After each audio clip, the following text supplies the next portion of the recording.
咁首先咧，我希望多謝嗰3位嘅參與啦，即係我諗我哋喺成個 breast cancer patient journey 入邊代表咗唔同嘅角色嘅。咁我想俾少少時間介紹下自己先。首先，英醫生你介紹下自己先好嗎？大家好啊，英醫生，外科醫生，基本上大部分都係照顧啲乳癌嗰啲病人，希望有啲嘢可以分享到俾大家。Hello， 我係 Doris Lung，全名中文係梁淑儀。咁我有好多個角色，好多個身份啦。今日真係好啱喺度參與，因為我首先咧就係一個女啦，照顧過一個有癌症嘅媽咪啦。媽咪係腦癌嘅，照顧期間見到佢因為腦癌而失去咗行動力，慢慢要坐輪椅啦，就發現咗原來香港坐輪椅出街好慘啊，好難 call 到一啲好啲嘅車。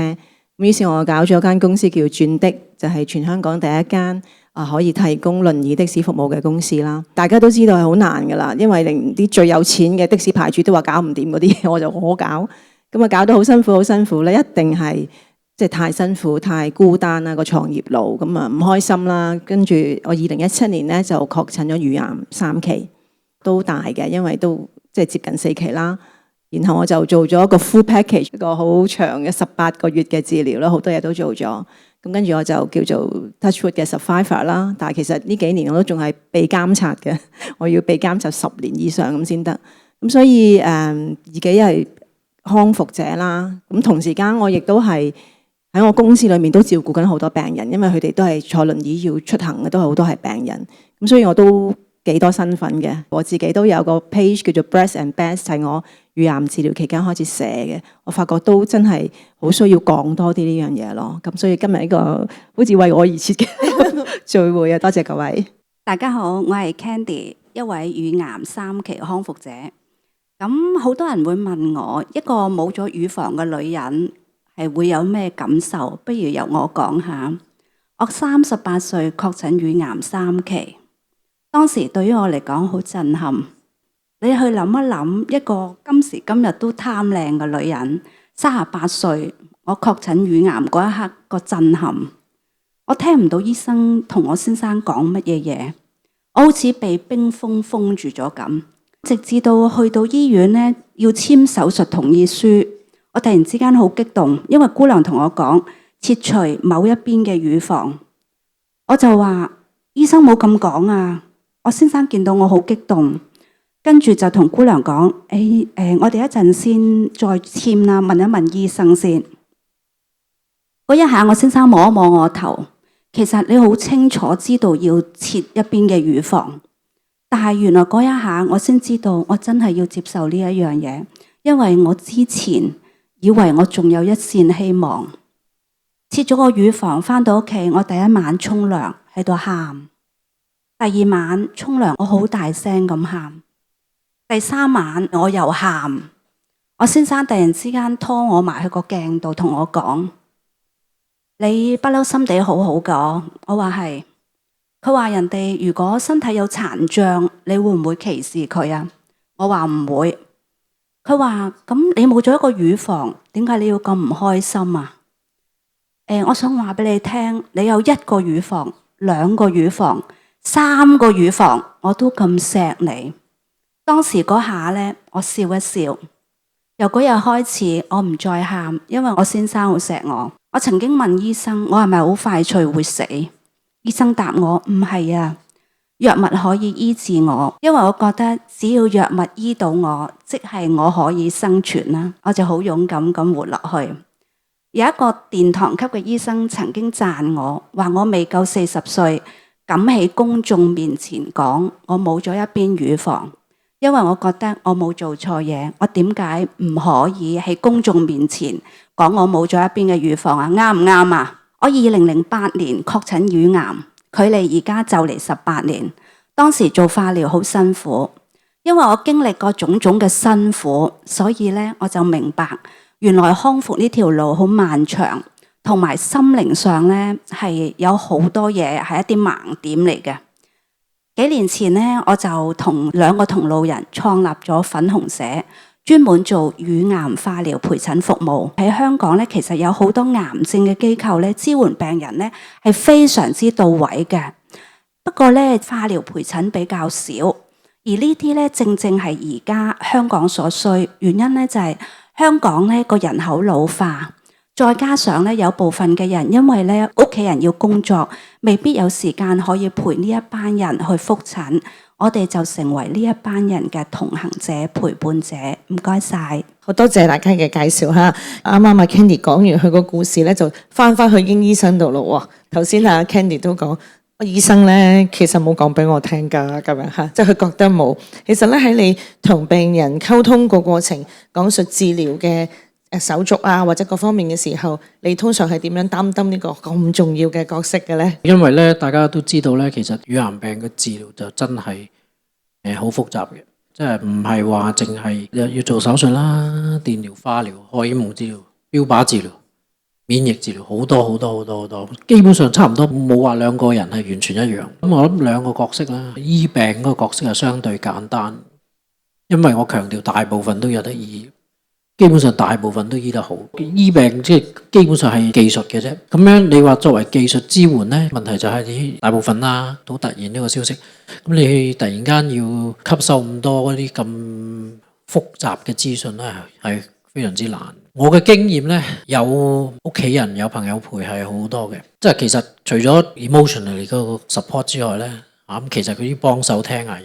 咁呢啲係好緊要，都有陣時都幾矛盾，因為你又要 make sure 佢嗰啲資訊要收得齊 ，make sure 即係佢明白個情況個做法係點樣，之餘咧又唔可以 overload 佢，一輪嘴講晒出嚟，好簡單嘅，即係你唔可以話我冇講過係咪先？咁但係冇意思，你講你吸收唔到，即係我係經歷過以前嗰代嘅做法同埋依家一代嘅做法嘅。我出嚟開始做嘢嘅時候咧，基本上需要搞咁多嘢，醫生決定嘅治療手術，基本上病人係冇死。我而家醫你噃，救翻你一命，你想點啊？基本上嗰陣時culture又唔同啦嚇，我係親身睇到好多轉變。咁其實我差唔多係第一批經歷舊式嘅做法，去到新少少嘅做法啦。我哋以前呢，因為你知公立醫院幾忙啊，我一日要睇10個呢啲咁嘅病人，你花咁多時間同佢講咧，冇可能，要長都要長啦，冇法子。咁我哋其實係第一個 unit，又有 breast care nurse 啦，又有 breast specialist 啦，又有 social worker。咁我最記得我開始嘅時候咧，最忙時候我都要 insist 每一個病人可能要講半個鐘或1個鐘，要慢慢講。咁係 make a difference 嘅，溝通好緊要啦 ，communication。咁同埋咧，其實成件事咧，除咗 communication，我要 make sure 即係好多好緊要嘅。因為你講到尾，啲醫病，尤其是一個咁複雜，我冇話解釋個病人聽。我坦白同你講喎，嗰啲 junior 嗰啲醫生畢業，我解釋個乳癌病點醫佢都未必明，你何況同任何一個人講？咁呢個其實我嘅責任咧，emotional support 係緊要，但係我更加緊要嘅咧就係最 important 嗰個 information 咧，嗰啲資訊一定要好清晰。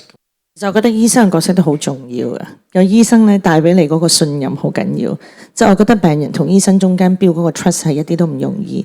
即係當你有咗嗰個 trust 嘅時候，個醫生同你講一句説話好過身邊人同你講10句，同埋你得到醫生嘅肯定咧，就好似頭先阿 Kenny 咁講，你有得醫，其實係一個莫大嘅安慰，同埋你就會感受到醫生嘅偉大，係咪啊？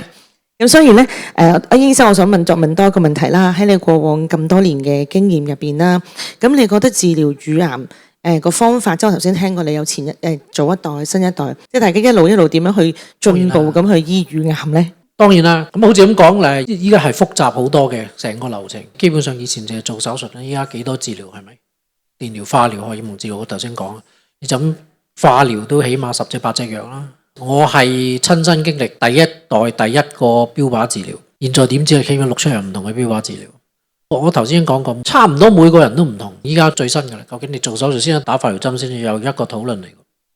同埋你冇話一個絕對啱絕對錯，保留乳房唔保留個乳房，做整形唔做整形，唔係個個都要做整形嘅噃。有啲你覺得你一定需要，唔係我唔需要。我最大嘅 revelation 咧，當初做呢件事嘅時候咧，其實咧病人同屋企人嘅參與係好緊要，個討論係好緊要。我覺得啦嚇，我哋係少有咧個 patient 咧，佢 take part of 個 treatment plan 咧，好大嘅一部分嚟。你覺得啱嘅嘢，你只不過提供我哋技術上可以做得到嘅嘢先。咁當然大家有大家嘅主意。咁我可以話俾你，如果你咁樣做，可能點，或者如果你選擇各種做法都得。好似咁講，保留乳房，保留個乳房。坦白講，我唔係個個保留到都想保留嘅噃，有陣時我有其他考慮。調翻轉，我有啲真係年紀好大嗰啲病人，真係諗住堅持一定要做整形啊，幾大手術都要整形。呢啲你要真係一定要聽病人點講咯，要明白佢係團隊嘅一部分，佢個參與度一定要好高。好，我哋問一問阿 Doris 先嚇。咁 Doris 咧，其實你一向都好坦誠同大家分享呢個抗癌經歷嘅。咁我哋都甚至即係毫無保留咁樣向大眾去講你脆弱嘅一面。其實有咩促使到你用一個咁坦白嘅方式同外界去溝通？點解呢個方式對你嚟講又會咁重要呢？首先我嘅性格係好中意講真話嘅，因為我未做呢個轉的之前，我係記者嚟嘅，所以我最中意去問啲真話，講啲真嘅事實，因為我覺得有事實先可以有個憑據做一啲正確嘅決定咯。咁我點解咁想講多啲自己患乳癌嘅嘢？係因為我確診嘅時候，我去到醫生個診所，發現有一本小冊子，裡面係乳癌基金會印刷嘅，裡面講咗10大高危因素。跟住我望一望，有冇搞錯啊？我諗全香港咁多女性喺度啊，可能你哋唔好意思，即係可能你哋都犯咗其中3、5項，係咩呢？每個星期做運動少過3個鐘頭，瞓覺瞓得個質素唔好，我係職業女性，未試過懷孕。可能早啲有嗰個經期開始，即係你呢個女性嘅機能係早啲開始嘅，等等，好 common 嚇。呢啲其實係都市病嚟嘅喎，原來都市病同乳癌有咁大關係。跟住我嗰陣就突然間醒覺，原來好多人都唔知咁易有呢個病，唔知道呢個咁嘅原因就會跌咗入呢個陷阱。咁我係記者嚟㗎嘛，咁我好中意講事實，同埋另一個原因都係因為我知道我病啦，我就要交時俾交咗我條辦公室鎖匙俾我啲同事搞掂轉的。咁我就覺得好空虛啊！突然間覺得，因為我係中意講嘢、中意寫 Facebook 嘅人嚟㗎嘛。咁點算咧？咁我有個後生嘅女同事，你咪寫 Facebook 咯，好似寫轉的咁咯。係喎，咁咪開咗個 Breast and Best 嗰個 Facebook page， 一路開始寫，一路報導翻我自己乳癌嘅過程，亦都係當中好多資訊，譬如咩要煲花生衣，化療針個血小板降低咗，要煲花生衣，我去學煲花生衣。譬如電療嘅時候要飲椰子水，咁啊就會降溫啊個身體。全部都係我係 practice 到同埋 work， 咁咪寫翻出嚟咯。咁我都係一個覺得係可以幫到好多人去面對呢個病嘅。咁我嗰時好誇張㗎，我知道要光頭嘛。咁我都係貪靚嘅，但我又覺得光頭都可能幾得意嘅喎，咁啊同轉的影幅相啦，未試過同轉的光頭影相，咁啊搞咗個光頭影相 project 啦，將啲字寫咗喺個光頭嗰度，咁啊 post 出嚟，然後有記者訪問。我覺得成件事係俾我自己嘅正能量嚟嘅。我個角色係，就算我病咗，我都想講嘢俾人聽，同埋去 educate 去 communicate，可能幫到多啲人，因為我中意幫人啊嘛。咁就算冇架轉的喺度溫緊，俾我溫呢間公司幫人，我都可以用另一個角度去幫人咯。所以我覺得病患者嗰個聲音係好 powerful 嘅。我哋肯出嚟講，就係因為好多女士唔肯出嚟講啊嘛。哎呀，唔好俾人知啊，唔好俾人見啊。我同 Candy 都係啲另類嚟嘅。其實有數以十萬計嘅女士咧，可能我哋都係少少嘅幾係咁唔介意周圍同人講。因為我都聽過，我明嘅。因為有啲病患者點解唔中意人哋知咧？乳癌基金會寄信嚟，即係我鄰居都知我乳癌喎，我已經好嬲，好唔開心。佢唔知人哋啲眼光點睇佢，俾人問一問你嗰陣時確診係有咩 symptom 啊？咁我確診咧就係我個乳頭係拉咗落嚟，咁而家我好自然講出嚟啦。但好多人唔想講啲嘢俾人聽啊嘛，咁所以乳癌對女性嚟講個 communication 有時係令佢自己一個障礙咯。咁所以我哋呢啲肯講又唔怕講嘅，出嚟講多啲，希望幫到多啲人啦，就係咁啦。多謝你嘅分享。咁另外我都想請問啦，你曾經以照顧者同病人嘅身份，兩個身份經歷過癌症嘅，你係睇到之間嘅分別會係點樣樣嘅咧？我媽咪係2006年確診腦癌，佢咧呢度左邊有個瘤，咁啊右手炒餸咁啊拋咗鑊鏟，然後暈低，咁然後確診啦，呢度係照到有啦，咁跟住我就經歷咗人生最低潮，因為我同媽咪真係好好嘅關係，睇住佢由好辛苦就嚟到退休啦，可以安享晚年嘅時候就有個癌症，咁好難接受啦。咁然後我就經歷咗點樣去度過呢啲咁情緒低落。嗰陣時都唔知道情緒低落有機會乳癌㗎，都冇理，都唔識呢啲嘢。只不過我同自己講，我嘅性格唔係可以接受到啲咁負面嘅長期負面嘅情緒嘅。於是咧，我就去諗下有乜嘢我可以做點知俾我遇到有呢個 project 啊，原來有啲坐輪椅朋友出街好難㗎，跟住我正就係一個咁嘅照顧者啊嘛，所以我就用咗轉的咧，其實都係一個 healing 嚟嘅，俾自己開呢間公司，整呢啲車隊，幫媽咪俾翻個尊嚴佢，坐住輪椅都好似 queen 咁樣，唔使出街咁辛苦自駕的士。咁原來係我自己 healing，亦都係幫到媽咪。咁好彩，媽咪臨走前，佢2012年 pass away， 我2011年開咗轉的。當日開幕咧，佢就係咁樣坐喺樓下，我喺樓台上面講嘢，佢喺度喊，我爭啲喊咁樣。咁但係我係 fulfill 咗我自己 life， 亦都 fulfill 咗媽咪嘅 life。我覺得佢即係正所謂，就算離開都有個價值咁樣離開咯。做照顧者，我成日而家同啲朋友都講，係記住揾一啲嘢咧，你可以承載咗呢一份失落感咯。我冇咗媽咪係好失落嘅，但係有住轉的咧。而家我記得我去搞喪事咧，去紅磡嗰度，突然間出現個轉的喺我面前，好似提住我，媽咪冇走啊，成日都喺我身邊，仲會突然間出現喺我面前。轉的係我嘅承載住呢份失落感嘅一個 engine 咯。咁所以亦都因為咁啦，搞到自己好大壓力啦。咁啊，後嚟到自己故事啦。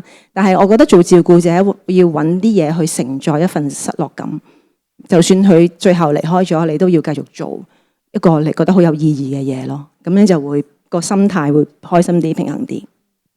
咁我都想請問啦，即係你親身經歷咗你媽媽 cancer 到你自己啦，其實你有冇覺得好唔公平？點解呢個世界要我面對兩次，無論係以照顧者或者以病人嘅身份呢？我唔覺得唔公平，我覺得我媽唔講媽咪啦，我講我自己。咁你10個中咗6個，你又唔去了解呢啲嘢，都係抵啦，係嘛？我又唔覺得唔公平嘅，不過我反而覺得好彩，因為我當年辭咗份有線電視好穩定嘅工作，然後出嚟創業搞轉的，我係冇咗一份公司保險。而我喺當年喺有線電視份公司保險已經俾我體會到，有一份好啲嘅保險咧，原來係可以俾我選擇到醫生。因為嗰陣時我喺做有線電視期間試過有子宮纖維瘤，唔係嚴重嘅，但係都要切，因為都大。咁咧去睇公司嗰啲醫生咧，呢個 communication 就好想講，睇嗰個公司醫生咧係女醫生嚟㗎，但我唔記得咩名啦，唔會開名嘅，我都唔記得。但係佢一睇咧，佢話：哇，你有個5 cm 瘤喎，你唔知㗎？哇！我心我點會知啊？我冇透明眼望到自己裡面㗎嘛。咁我淨係唔舒服嚟揾你啫。跟住佢講話：你要切㗎咯。好似普通開刀攞 BB 咁咯。不過人哋攞 BB， 你攞個瘤咯。哇！我真係覺得好侮辱啊嗰刻，因為我都想生 BB， 但係我個職業女性真係好難生 BB。咁但係你咁嘅語言去講咧，令我覺得我唔想俾你切開我個身體，我唔想俾你掂我。跟住我翻到公司，我個女同事話：我做過一個醫生幾好㗎，我介紹你啊咁。而一入到去咧，你見到啲護士醫生係好 professional， 佢唔會講啲好難聽嘅説話，同埋你見到佢啲眼神、語氣、動作樣樣啲，你覺得好放心。有個大嘅 mon 俾你睇到，解釋俾你聽點點點。喂，呢啲先係正常嘅醫療咯。咁所以嗰刻我就得啦，揾呢個醫生啦。咁我都唔知幾多錢嘅，但係好彩原來公司嗰份啦，同埋自己份咧，我都係俾咗幾千蚊，咁就做咗個好快嘅微創手術。咁呢個之後咧，我就發覺哇，原來有保險係有選擇嘅咁樣。於是我離職冇做有線電視份工啦，要自己創業啦。我哋係裸辭嘅，當年係未有㗎，因為自己創㗎嘛，要份工作都未有錢，都未籌到錢。但我就知道我要份保險。果然喺我2019年確診嘅時候咧，真係發揮到作用啦。嗰時我覺得冇話唔公平嘅。不過好彩自己有啲準備，譬如個危疾現金要寫大啲銀碼啦，要有個 top up 啦，如果 basic 已經可以 top up 到啦，等等，個 setting 設計好好。咁我基本上我18個月都係全部私家醫生，亦都因為咁我好放心，我係好 enjoy， 係咪好有啲奇怪？係我好 enjoy 呢18個月，令到我自己重新去學習。梁淑儀，轉的唔係你人生嘅全部咯，雖然嗰個係你媽咪，但係你都要識得自己照顧翻自己，搞掂自己先去幫人咁樣呢啲。我冇怨過天，我反而成日話多謝乳癌。如果唔係，我仲係傻傻地咁樣做嘢，做到唔食飯，或者做到唔瞓覺咁樣咯。咁呢個係我得着嚟㗎，我成日講。愛自己都好緊要嚇，需要愛別人之前，其實最先都係要愛咗自己先嘅。呢個唔係自私，係你自己都要有個好嘅身體先可以做到。好理性嘅其實。Exactly。好，跟住我哋去問問 Candy 先。咁你成立咗呢個粉紅社，專門提供呢個支持啲癌病病人去做陪診啦，係有 WhatsApp 嘅線上提供情緒支援啦，係咪？其實頭先你都講咗少少噶啦，不如再講下係呢一個關顧嘅模式對你嚟講，你點樣同你嗰兩個 partner 突然間心血來潮，我要做呢樣嘢嘅咧？其實講少少我自己屋企嘅嘢先啦。咁當時咧，我兩個小朋友好細，你想象下要話俾佢聽，我要做手術，要做化療，冇頭髮，咁點樣演繹俾佢哋聽咧？嗱，阿英醫生即刻岌晒頭，因為點解咧？佢咁細個，你唔知點樣話俾佢聽，我就同佢講，我話咧，我個乳房生咗個瘡，個瘡咧要切咗佢，如果唔切嘅話咧，佢就流血，甚至會死咗噶。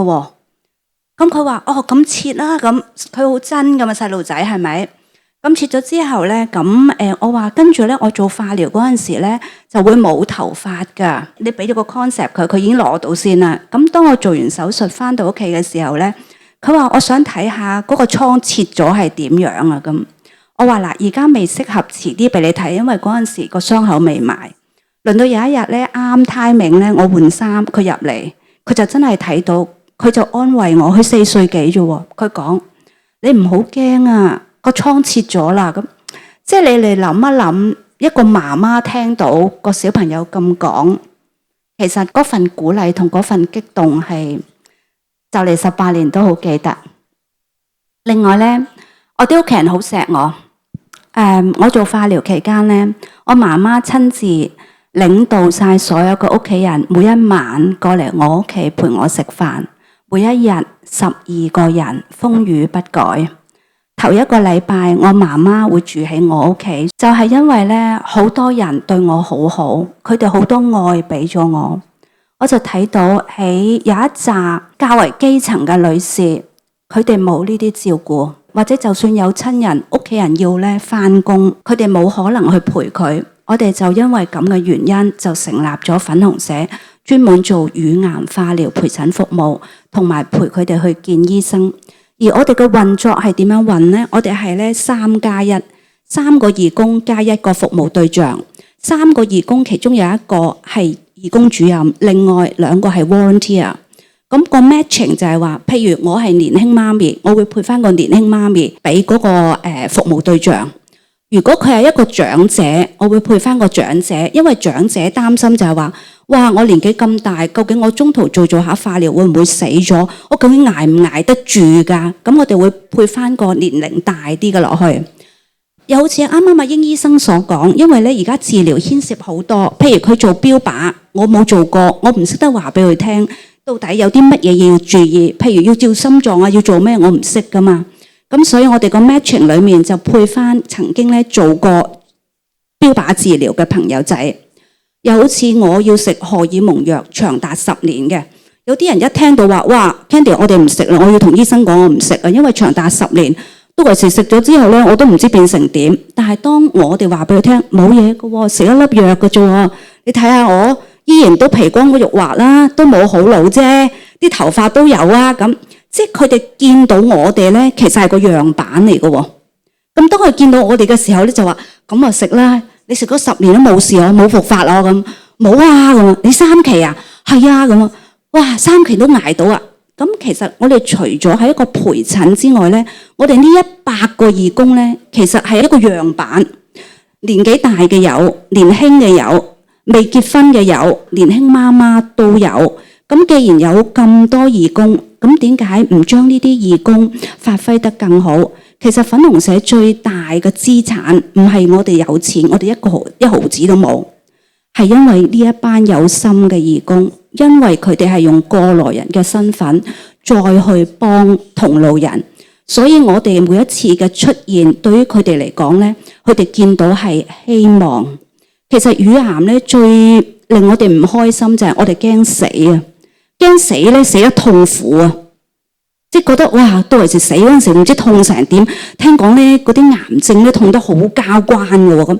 但係當佢見到我哋嘅時候，佢會發覺原來乳癌嘅存活率好高。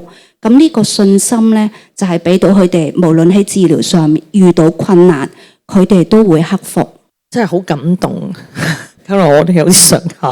Candy，我另外一個問題就係問，即係其實咧，當咁多康復者一齊做志願人士啦，咁亦都面對到好多唔同嘅癌症嘅患者啦。其實佢自己點樣平衡自己嗰個心理入邊嘅情緒咧？因為可能都會激發到佢過往一啲佢唔想再畫翻起，或者可能好擔心嗰啲經歷。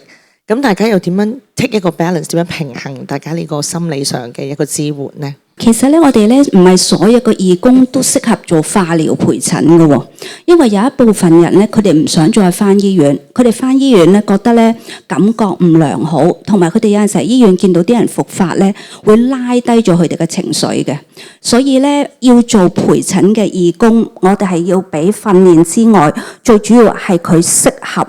嗱，如果佢唔適合咧，係唔可以俾佢。話透過一啲培訓去叫佢去醫院做，呢個係唔 work 嘅。相反，調翻轉頭，其實好多人好勝任咧，喺個 WhatsApp 群組度做支援或者電話嘅分享，所以佢哋可以喺呢一方面做多啲嘅。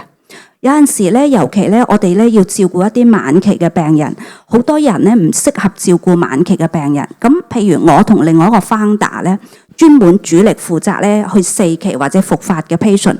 咁我哋點樣做咧？我哋兩個真係咧跟咧賽馬會嗰個照顧4期嘅病人嘅課程，上完呢啲課程之外咧，譬如我哋個 founder 喺靈實嗰度咧去做實習，而我咧就跟聖象堂去實習，唔係淨係落手去做，係要點樣去令到自己變成強大，變成識得知道點樣去照顧。即係我成日覺得做義工唔係咁簡單，我要攞時間、攞個心、攞好多嘢去做，亦都因為咧，我做義工啦，影響咗我仔仔啦，16歲開始一路捐血。我先生亦都係一個長期捐血者啦。原來我細女亦都因為係我做義工啦，好多時我忙嘅時候咧，佢識得體諒我，會斟水，甚至到喺疫情期間，我哋包口罩，佢日日好勤力幫我包，包到隻手仔都損晒。呢啲就係屋企人互相影響啦。我亦都希望將呢份愛影響到其他人。好多謝3位嘅分享，因為今日參與咗咁多活動啦，你希望每一位參與者離開呢間餐廳嘅時候，你想佢哋帶走一個咩嘅重要嘅信息呢？其實我做好我個自己嘅本分，咁就可以同大家講咧。其實大部分都係有得醫。另外一樣嘢就係、永遠，我到依家都係同我每一個病人講，每一個情況咧，基本上冇2個病人係一樣，冇2個治療係一樣。其實我有好多病人，成個乳癌病令佢即係改變咗另一類嘅睇法咯。可能有啲人佢唔會話好彩我有個乳癌病，你梗係唔會咁講啦，係咪？但係佢會覺得係並唔係一件壞事啊。其實好多都係咁樣。咁我覺得咁好啦，咁我做咗我個 part。咁其實康復嘅路係好長，咁係要大家嘅支持啦，唔同嘅機構嘅支持啦，咁好多技術上，譬如你搭車搭的士嘅支持啦 ，financially 保險公司 of course 亦都有一個好大嘅 part。聽到大家分享咧，其實唔少嘅，個個都係第一個行入嚟之後，好似咁講啦，我又唔食煙，又唔飲酒，又唔去 work，即係佢覺得點解冇？其實真係冇點解，呢個世界上真係冇點解，點樣做就知，係咪？發生咗點樣做咧就好清晰，點解咧就真係冇乜意思，即係佢哋可能覺得可以改變到啲乜嘢咯。實際唔係，即係你唔係咁樣改變。我有陣時會咁樣同我啲病人講，你改變命運，我就真係做唔到。但係醫得好咧，應該就冇問題。你要 flip 咗去睇一睇，係咪？英醫生啊，如果你話定期檢查，其實對呢件事有冇幫助？當然啦，呢個好基本啦。依家我哋都算係好噶啦，咁都好普及噶啦。香港嚟講個建議係40歲或以上定期嘅預防期 X 光檢查。正常風險就每2年1次，定期檢查即係 screening。咁你個 breast awareness 係另一回事啦。幾時咧有唔妥係要睇醫生嚇？我哋係唔怕煩嘅。我成日同我啲病人講 ，OK， 你幾時有唔妥？無論我琴日先照完嚟咗冇嘢喎，或者我上個禮拜先睇完醫生話冇，你幾時有唔妥都要睇醫生去搞清楚先至得。呢個 breast awareness 好緊要。依家我覺得嗰個 awareness 已經做得好好，咁樣已經比起10年8年前已經爭好遠。呢啲以前真係好似咁講，好似頭先分享啲故事，即係啲人某啲原因啊唔肯去睇醫生。呢個觀念一定要改變。好 Doris，我係記者嚟噶嘛，所以我好有好奇心嘅，成日去調查啲嘢，去問點解。咁我知道咗嗰10大高危因素，其中6個中咗，OK fine，我知道啦，以後改啦咁。另一個咧，我就係當有事之後就開始識一班我哋叫乳癌姊妹啦，係咪 ？Candy 都係其中，不過佢唔同我同期啊嘛。我哋最 friend 嗰班咧係同期一齊做化療嗰班，喺乳癌基金會識嘅。咁我搞個 WhatsApp group 啦，而家 WhatsApp group 都 keep 住有成50-60人咁多。哇！呢個 communication 非常重要，我哋係一齊經歷生死嘅，喺裏面係有啲人已經走咗，我哋一齊經歷住佢個 WhatsApp group 好多嘢講。咁我想講嗰陣時，開始識呢班乳癌姊妹嘅時候咧，我第一個自己好好奇去做嘅工作係咩咧？就係問。其實發生乳癌前，你哋有啲咩特別嘅嘢啊？咁我唔覺問下咧，原來都有啲 common factor 喎。醫生你話冇原因，我而家俾一個不正式嘅一個調查你咧。原來我班姊妹90%啦，佢話2-3年前都係發生咗一啲唔開心嘅事。呢個係冇得呃，自己要問下自己有冇唔開心嘅事 keep 喺度。我就好明顯係搞轉的，有啲錢銀啊、辛苦啊。關係啊、同事等等嘅嘢嘅唔開心，而唔識得講出嚟，屈住咗喺裏面。咁喺中醫角度就叫肝鬱。咁但係我都唔知自己屈住咗，原來我同事話俾我知，同事知我成日發脾氣，但係我唔知自己原來嗰時已經好多嘢好唔開心咯。咁咪屈住咗。咁原來其他朋友嘅屈住咗係咩咧？啊，有一個好誇張啊，有一個話一個工人，我個工人偷咗我嘢，好唔開心咯。原來都係咁樣。朋友嘅關係俾朋友出賣好唔開心，家庭嘅關係、仔女關係、人嘅關係係好影響情緒。原來咁樣係同乳癌，我唔話科學性地一定係，但係我不正式地問過，都係有咁樣影響咯。咁後尾我睇翻啲資料都係話係影響荷爾蒙，影響我哋瞓覺，影響我哋心情，呢啲都係致癌嘅因素咯。咁所以我嘅 take away 希望俾大家就係、有唔開心嘅嘢，有屈住嘅嘢，一定要釋放出嚟，同埋要自己學識點樣去釋放呢啲唔開心嘅嘢，唔好屈埋俾自己，最後就變咗病咯。最後咧，想同大家分享下，要愛自己同愛屋企人。我咧就唔識得咧愛屋企人，都唔識得愛自己。大家會好奇怪，即刻豎起聽下 Candy 點解講唔識得愛自己，唔識得愛屋企人。成個治療過程咧，我除咗做手術嗰一 part 係可以 cam 到驗疏，所有嗰啲全部1毫子都 cam 唔到，因為我份保險係我唔知19歲定20歲買，當年係冇危疾啦，冇化療、電療，乜嘢嘢都冇，所以咧我先生即係嗰個負擔當呢10幾20年係好重嘅，醫療費用好龐大。所以咧，我哋要錫自己，要幫自己買份保險。錫屋企人咧，亦都可以咧喺自己真係好似我咁出咗事嘅時候咧，唔會有一份罪疚感，覺得咧點解我用咗屋企咁多錢？另外咧，點樣去愛自己多啲，多啲關心自己。然之後咧，我哋再去關心其他人。希望大家將呢一份愛自己多啲。好多謝3位嘅分享啊，都多謝晒今日係好真切地講自己嘅一個感受，咁我諗呢個都係好重要，呢個都係我哋好 key take away，有嘢要講出嚟係嘛？要需要人哋幫手，亦都要求救，話俾人聽我需要幫手，尋求醫療嘅協助係嘛？都好重要。多謝晒咁多位，多謝。